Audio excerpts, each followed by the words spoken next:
Fala galera, beleza? Sejam todos bem-vindos a mais um vídeo por aqui e hoje estudaremos o direito constitucional. Resolveremos 5 questões do artigo 5º da Constituição da temática Direitos Individuais e Coletivos. Todas as questões são da banca FGV.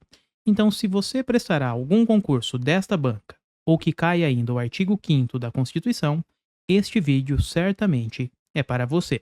Alguns exemplos: Tribunal Regional Eleitoral, podemos pensar na FGV, e este tópico certamente será explorado. Temos o MP de São Paulo, oficial de promotoria, que também será a banca FGV, e esta temática está presente no edital. O MP da Bahia, que embora a banca não seja FGV, o tema também tem previsão lá no edital. Portanto, todos estes cargos, estes concursos, são contemplados com esta aula. Beleza? Antes de começar, um recadinho clássico, né? Eu peço para que você não esqueça, por gentileza, de deixar o seu like e também ativar a inscrição aqui no canal. Agora sim, vamos lá, pessoal. Questão de número 1 da FGV. Mary, de nacionalidade francesa, está residindo no território nacional há alguns meses. Para se inteirar dos distintos aspectos de sua situação jurídica, procurou um advogado e o questionou se possuía ou não direitos fundamentais. O advogado respondeu corretamente que Mary, letra A, possui direitos fundamentais desde que tenham sido provisoriamente deferidos no início do processo de naturalização. Letra B, possui direitos fundamentais desde que tenha requerido a sua fruição no momento de ingresso no território nacional.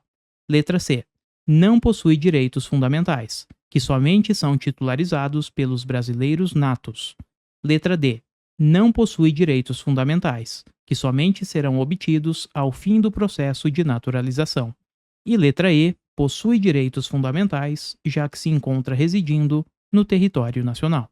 Pausem o vídeo e voltamos em 5 segundos. Então vamos lá. Antes de dar o gabarito, vamos ver aqui o caput do artigo 5º da Constituição, que tem essa redação aqui, ó. Todos são iguais perante a lei, sem distinção de qualquer natureza, garantindo-se aos brasileiros e aos estrangeiros residentes no país a inviolabilidade do direito à vida, liberdade, igualdade, segurança e propriedade. Portanto, nesta parte aqui, ó, temos os destinatários dos direitos fundamentais. São os brasileiros e também os estrangeiros. Cuidado por aqui. A Constituição, ela fala dos brasileiros residentes no nosso país. Porém, o Supremo Tribunal Federal deu um entendimento mais amplo desta expressão estrangeiros. Então, registrando, ó, são destinatários dos direitos fundamentais os brasileiros e os estrangeiros. A Constituição parou nesta parte aqui, ó, estrangeiros residentes. O STF ampliou. Falou que também são destinatários os estrangeiros em trânsito, ainda que a sua situação por aqui, no país, seja irregular. Então, destinatários brasileiros e estrangeiros, residentes ou até mesmo em trânsito. Estaríamos falando por aqui dos turistas, tá? Então, se um turista estiver com uma situação irregular, ainda assim ele terá acesso aos direitos fundamentais, segundo o próprio STF. Maravilha? Então, só para que você não esqueça, quando falamos em direitos fundamentais, estamos diante de uma expressão mais geral, tá? Uma expressão mais ampla, que vai contemplar os direitos individuais e coletivos, que tem previsão lá no artigo 5º da Constituição. Temos também os direitos sociais, que estão previstos entre o artigo 6º ao artigo 11 da Constituição. Temos os direitos de nacionalidade, com previsão no artigo 12 e 13 da Constituição. Temos ainda os direitos políticos, tá? Os direitos políticos também, que tem previsão no artigo 14 ao 16. E, por fim, temos os partidos políticos, que está previsto lá no artigo 17 da Constituição. Então, direitos fundamentais representam todos estes daqui, todas estas espécies, tá? Estamos vendo, como eu disse, os direitos individuais e coletivos. Então, são destinatários destes direitos fundamentais os brasileiros mais os estrangeiros. A CF, a Constituição, ela diz que apenas os estrangeiros residentes. Mas cuidado com o posicionamento do STF, que diz que são os estrangeiros residentes, tranquilo, sem problema por aqui. E também mais aqueles que estão no país em trânsito, ainda que a sua situação seja irregular. Maravilha? Então agora sim conseguimos resolver a questão. Bora lá. Aqui está a questão de número 1, né? E sabendo destas informações, o nosso gabarito só pode ser a letra E de escola. Estamos falando de uma francesa, uma estrangeira, que está residindo no território nacional. Então, ela possui direitos fundamentais, já que se encontra residindo no território nacional. É justamente o que a nossa Constituição nos diz no artigo 5º caput, certo? Bom, vamos ao erro das outras. Na letra A, fala que possui direitos fundamentais desde que tenha sido provisoriamente deferidos no início do processo de naturalização. Não, vamos imaginar que aqui, seja o Brasil. Então, se o camarada está dentro do nosso país, seja ele brasileiro, nato ou naturalizado, ou ainda um estrangeiro, tá? Seja ele residindo ou em trânsito, ele terá direito automaticamente, ele terá acesso, aliás, automaticamente aos direitos fundamentais, certo? Então não temos aqui essa necessidade de que ele peça no início do processo de naturalização. Afinal de contas, mesmo o estrangeiro terá direito, terá acesso aos direitos fundamentais. Portanto, a letra A não pode ser. Letra B. Possui direitos fundamentais desde que tenha requerido a sua fruição no momento de ingresso no território nacional.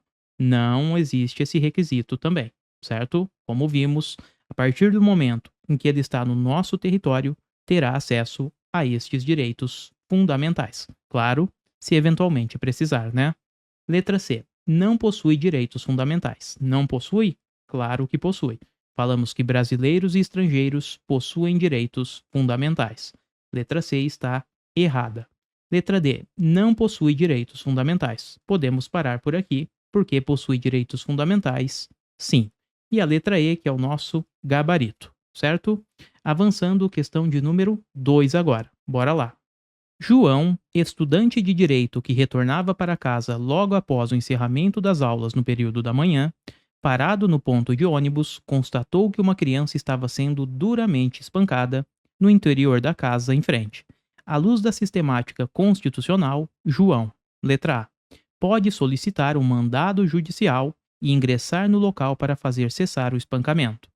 Letra B, pode ingressar no local, ainda que contra a vontade do morador, e prender o agressor. Letra C, apenas pode procurar um agente policial ou um representante do Ministério Público para que eles ingressem no local e prendam o agressor. Letra D, pode determinar, sob o amparo da lei, que o agressor cesse o espancamento, mas sem ingressar no local, a não ser que haja consentimento do morador ou ordem judicial. E letra E, apenas pode procurar um policial ou um representante do Ministério Público para que eles obtenham um mandado judicial de modo a ingressar no local e prender o agressor. Pausem o vídeo e voltamos em 5 segundos.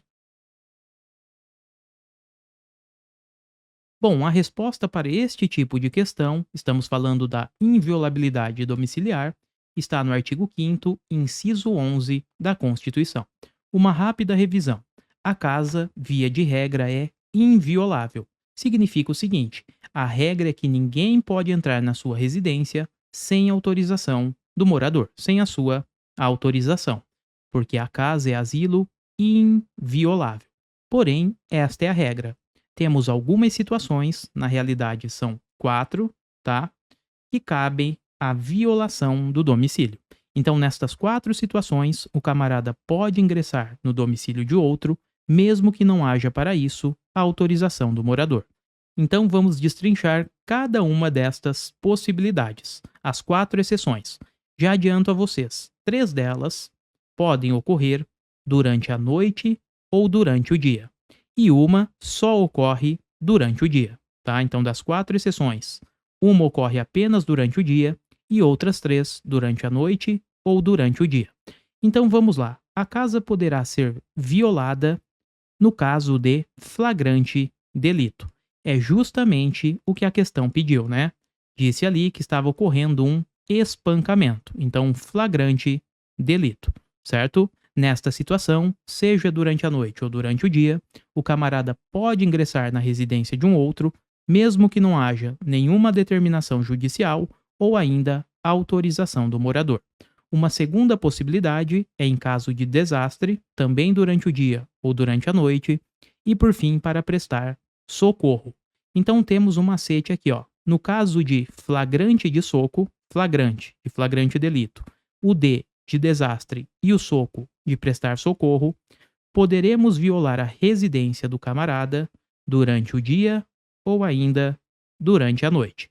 Tanto faz, beleza? Então aqui estão as primeiras 3 exceções.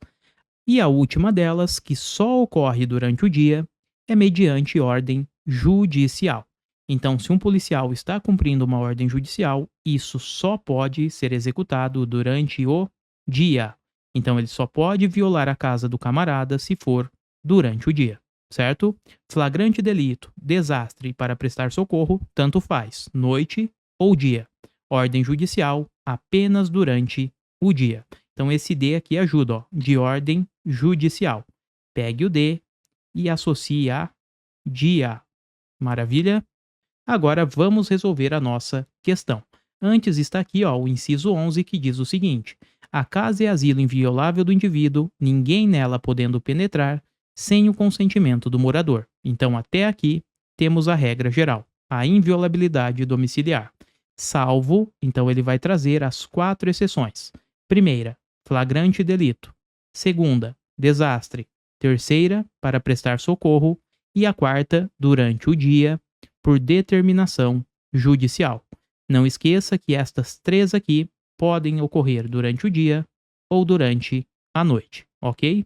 Agora vamos lá para a nossa questão e o gabarito por aqui ficou letra B de bola. Então a resposta é essa, ó, pode ingressar no local, ainda que contra a vontade do morador, e prender o agressor.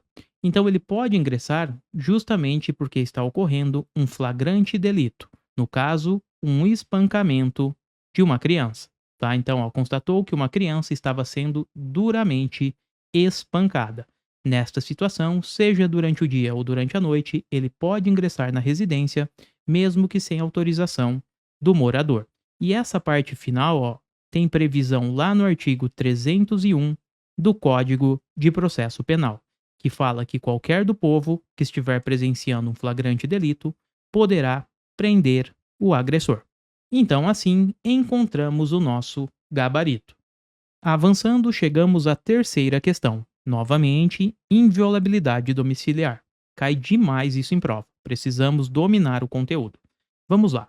Maria, policial militar, constatou que parte do telhado de uma casa localizada em comunidade carente, em razão das fortes chuvas ocorridas na região, tinha desabado. Apesar do desabamento, o muro e o portão ao redor da casa, bem como suas paredes, permaneciam rígidos. À luz dessa narrativa, caso Maria identifique a existência de pessoa ferida no interior da casa, não estando presente outra que possa ajudá-la, ela, letra A, deve aguardar a chegada de outro morador e solicitar sua autorização para ingressar no local. Letra B, deve comparecer perante o juízo da região e solicitar a autorização para ingressar no local. Pode apenas isolar a área e aguardar o órgão de salvamento que está legalmente autorizado a ingressar no local. Letra D, deve se comunicar com a pessoa ferida e somente se ela exteriorizar o seu consentimento, ingressar no local. Letra E, pode ingressar no local, mesmo sem autorização do morador ou ordem judicial, para prestar socorro à pessoa ferida. 5 segundos e já voltamos. Bom, vimos agora há pouco que a regra é a inviolabilidade do domicílio. Porém, em algumas situações, a casa poderá ser violada. Falamos do caso de flagrante delito, vimos também situações de desastre e para prestar socorro, tá? Então, flagrante delito, desastre ou para prestar socorro, seja durante a noite ou durante o dia, a casa poderá ser violada, tá? E quando falamos que poderá ser violada, independe de autorização do morador. Então, não precisamos de qualquer autorização ou mandado judicial. Então, a questão se enquadra nesta possibilidade aqui, ó, prestar socorro. Perceba só, no caso a policial, ela poderá ingressar na residência mesmo que não haja ordem judicial ou autorização do morador. Estamos diante dos casos excepcionais. Portanto, o gabarito só pode ser letra E de escola. Pode ingressar no local, maravilha, é uma das exceções, mesmo que sem autorização do morador ou ordem judicial. Justamente, como estamos diante de situação excepcional, vamos dispensar ordem judicial e até mesmo autorização do morador. Com isso, o gabarito é de fato a letra E. Avançando, chegamos à quarta questão, que nos diz o seguinte: Josiele e suas amigas organizaram uma reunião a ser realizada na semana seguinte na praça pública do município Beta, com o objetivo de apresentar uma pauta de reivindicações para a melhoria do ensino municipal. Como essa foi a primeira reunião popular a ser marcada na história do município, ela foi muito celebrada pela população. A reunião, para ser realizada, letra A, deve ser autorizada pelo Ministério Público. Letra B, deve ser autorizada pelo prefeito municipal. Letra C, independe de aviso de autorização, caso seja organizada por associação. Letra D, independe de autorização, exigindo-se apenas aviso prévio à autoridade competente. Letra E, deve ser comunicada ao prefeito municipal e autorizada pela Secretaria de Segurança Pública. 5 segundos. Bom, para resolver este tipo de questão, precisamos recorrer ao inciso 16 do artigo 5º da Constituição, que traz o direito de reunião. Perceba só, todos podem reunir-se pacificamente. Então, todos. Não estamos falando aqui apenas de associações, apenas de brasileiros. Não, pessoal. Todos, tá? Todos podem reunir-se pacificamente, sem armas, em locais abertos ao público, independentemente de autorização. Então, não precisamos de qualquer autorização, desde que não frustrem outra reunião anteriormente convocada para o mesmo local, sendo apenas exigido o prévio aviso à autoridade competente. Então, temos o seguinte: em relação ao direito de reunião, vamos ter os titulares, quem pode se reunir, e também os requisitos para que esta reunião ocorra. Primeiro ponto: titulares. É assegurado o direito de reunião aos brasileiros e também aos estrangeiros, ou seja, a todos. Beleza? Então, brasileiros e estrangeiros. Em relação aos requisitos, temos o seguinte: o primeiro deles é que a reunião precisa ser pacífica, tá? Então, não podemos ter ali tumultos. Ela precisa ser pacífica. O segundo requisito, ela deve ocorrer sem armas. Como terceiro requisito, em locais abertos ao público, independe de qualquer autorização. Isso aqui é o mais importante, ó. Portanto, as pessoas para se reunirem não precisam de prévia autorização. Além disso, não podem frustrar outra reunião convocada anteriormente. E, por fim, temos que exigir o aviso prévio à autoridade competente. Temos um erro de grafia, né? Mas é competente. Bom, seguinte, isso aqui, ó, esta exigência de aviso prévio, temos uma novidade no posicionamento do STF. Diz o STF que este aviso ele pode ocorrer, inclusive, através da mera publicação nas redes sociais. Publicou nas redes sociais, tá perfeito, não teremos nenhum problema. Então, resumindo, o direito de reunião ele é extensível aos brasileiros e estrangeiros. As pessoas precisam se reunir de forma pacífica, sem armas, em locais abertos ao público, independentemente de qualquer autorização. Não podem também frustrar outra reunião já convocada antes. E, por fim, é exigido o prévio aviso à autoridade competente. Cuidado apenas com a posição do STF. Este prévio aviso, ele não exige, não será necessário, uma formalização para as autoridades competentes. Então, não precisamos avisá-las de modo ali através de ofícios ou alguma coisa neste sentido, tá? Basta uma mera publicação nas redes sociais e este requisito de número 6 estará atendido perfeitamente. Vamos agora lá para a nossa questão. Então se liga só, falamos que independe de autorização, né? Este direito de reunião. Com isso já descartamos a letra A e a letra B, porque fala, ó, deve ser autorizada. Não. A letra B deve ser autorizada. Não, é independente de qualquer autorização. A letra C independe de aviso de autorização, caso seja organizada por associação. Não, pessoal, falamos que este direito vale para todos, brasileiros e também estrangeiros. Não estamos limitando apenas para as associações. Então, com isso, a letra C está errada. Letra D. Independe de autorização, exigindo apenas aviso prévio à autoridade competente. Perfeito. Independe de autorização e exige apenas um aviso prévio à autoridade competente. Não esqueça do posicionamento do STF, que diz que este aviso prévio pode ocorrer inclusive com a publicação nas redes sociais. Com isso, nosso gabarito é letra D de dado. A letra E fala o seguinte: deve ser comunicada ao prefeito municipal e autorizada pela Secretaria de Segurança Pública. Não, não precisamos da autorização e esta comunicação ao prefeito municipal, o STF também disse que não é necessária. Basta um prévio aviso através das redes sociais. Com isso, a letra E não pode ser o gabarito. Resposta ficou letra D de dado. Avançando, última questão, de número 5, também da banca FGV. De acordo com o artigo 5º da Constituição Federal, todos são iguais perante a lei, sem distinção de qualquer natureza, garantindo-se aos brasileiros e aos estrangeiros residentes no país a inviolabilidade do direito à vida, à liberdade, à igualdade, à segurança e à propriedade, nos termos seguintes, à exceção de 1. Assinale-o. Letra A. Homens e mulheres são iguais em direitos e obrigações. Letra B. Ninguém é obrigado a fazer ou deixar de fazer alguma coisa, senão em virtude de lei. Letra C. A tortura é admissível em casos de risco à segurança nacional. Letra D. É livre a manifestação do pensamento, sendo vedado o anonimato. E letra E. É assegurado o direito de resposta proporcional ao agravo. 5 segundos e já voltamos.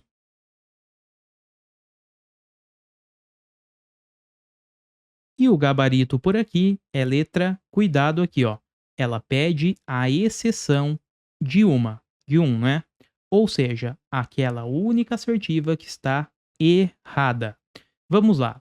Na letra C temos a tortura é admissível em caso de risco à segurança nacional. Esta informação vamos encontrar lá no artigo 5º, no inciso 3. Então estamos diante do inciso 3. Porém, o inciso 3 ele nos diz o seguinte: ninguém será submetido à tortura nem a tratamento desumano ou degradante. Ou seja, a tortura não pode e ponto final, nem mesmo envolvendo risco à segurança nacional. A tortura não pode ocorrer nunca, ok? Então é por isso que este item ele está incorreto, porque disse que a tortura será possível, é admitida, em casos de risco à segurança nacional. Nada disso. Ninguém será submetido à tortura, nem a tratamento desumano ou degradante. Então, este item é o nosso gabarito, porque a questão queria justamente a incorreta. A letra A está certa porque traz a ideia lá do inciso de número 1 do artigo 5º da Constituição. O inciso 1º ele fala o seguinte: homens e mulheres são iguais em direitos e obrigações nos termos desta Constituição. Então, homens e mulheres são iguais. Temos aqui uma igualdade de gênero, tá? Homens e mulheres são iguais. Perfeito este item. Então, só registrando esta informação, encontramos no inciso 1, inciso 1º, do artigo 5º da Constituição. Bom, a letra B vai falar o seguinte: ninguém é obrigado a fazer ou deixar de fazer alguma coisa, senão em virtude de lei. Temos aqui a ideia de legalidade e está prevista no inciso 2º do artigo 5º da Constituição. Ou seja, o particular pode fazer tudo, desde que não haja uma lei proibindo a sua atuação. certo? Então, este item também está correto. Cuidado que a banca quer a resposta incorreta, tá? Portanto, a B está certinha. Letra D. É livre a manifestação do pensamento, sendo vedado o anonimato. Mais uma questão, mais um item que está correto. Encontramos essa informação no inciso 4º do artigo 5º da Constituição, que nos diz o seguinte: é livre a manifestação do pensamento, sendo vedado o anonimato. Ou seja, pessoal, vamos vedar o anonimato justamente para conseguir identificar o agressor da ofensa e, consequentemente, responsabilizá-lo, certo? Então é por isso que vedamos o anonimato, para identificar e responsabilizar o ofensor. E a letra E fala o seguinte: é assegurado o direito de resposta proporcional ao agravo. Exatamente este item está lá no inciso 5º do artigo 5º da Constituição. Então, o direito de resposta é sim assegurado, certo? E teremos ali o mesmo tempo que foi utilizado, o mesmo tempo e veículo de comunicação que foi utilizado pelo ofensor. Por isso que ele é proporcional ao agravo. Então, o recado aqui é o seguinte: vamos imaginar que este sujeito aqui, ele foi ofendido numa emissora de TV pelo tempo de 15 minutos. Ele terá na mesma emissora de TV, no mesmo horário e pelos mesmos 15 minutos, o seu direito de resposta, porque o direito de resposta é proporcional ao agravo. Envolve o tempo da ofensa e também o meio que foi utilizado, certo? Então, com isso, a letra E também está correta e o nosso gabarito só pode ser a letra C de casa. É o único item que está incorreto. Bom, galera, então é isso. Assim resolvemos 5 questões da banca FGV e, claro, aproveitamos para revisitar alguns itens importantes, alguns incisos, do artigo 5º da nossa Constituição. Eu espero que você tenha gostado e voltaremos em breve com mais vídeos por aqui. Desejo a todos bons estudos, fiquem com Deus, até a próxima e eu fui!